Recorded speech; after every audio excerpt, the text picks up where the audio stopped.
আনোয়ারা বর্তলী ইউনিয়নত দারুত তাকওয়া আলী তাহফিজুল কুরআনুল কারীম মাদ্রাসার হিফজ সমাপনী ছাত্র হলর ভাগরি সনদ ও বিদায় অনুষ্ঠান সম্পন্ন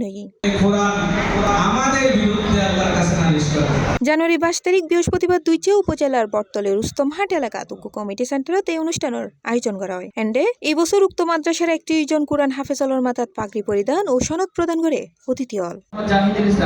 জাহিদুল ইসলাম কি পাগড়ি সনদ সাহেব হৈরাহির মাদ্রাসা প্রতিষ্ঠার ফরতুন এ পর্যন্ত 195 শিক্ষার্থী হিফ সম্পন্ন করে। এছাড়া অনুষ্ঠানত মাদ্রাসার বিদায়ী শিক্ষার্থী ও বর্তমান শিক্ষার্থী হলে কেরাত, নাত ও গজল পরিবেশনা করে।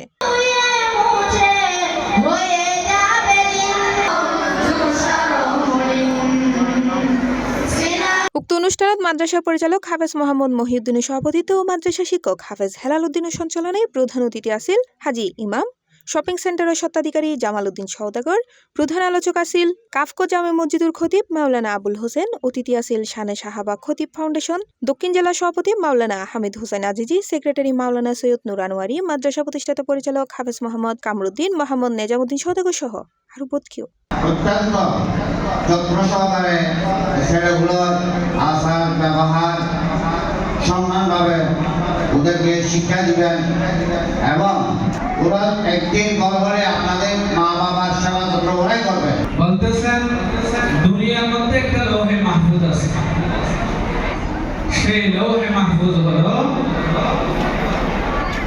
এই হাফেজ যারা আজকে বিদায় হয়ে যাবে এবং যারা পড়তেছে, যারা কোরআনকে ধারণ করতেছে, তাদের সিনা হলো দুনিয়ার লৌহে মাহফুজ। এই জন্য আলহামদুলিল্লাহ যারা তো কোরআন পড়তেছে, শিখতেছে, তারা অনেক সৌভাগ্যবান। জালমিয়ার এই প্রতিষ্ঠানের উদ্যোগী তার সাথে আরো 12 জনের ফরম ছাত্র আছে। সুরসার একটা প্রতিষ্ঠান চালু করা গিয়ে 2015 সালের জুন মাস তুলিলে আজকে 2026 সাল 22 জানুয়ারি আমি আহ্বান করব পরে কুরআন হাফেজলের সফলতা কামনায় ও দেশ জাতি মুসলিম উম্মার শান্তি কামনায় দোয়া ও মোনাজাত করা হয়। কোরআন আমাদের বিরুদ্ধে আল্লাহর কাছে নালিশ। C plus TV, Chittagong.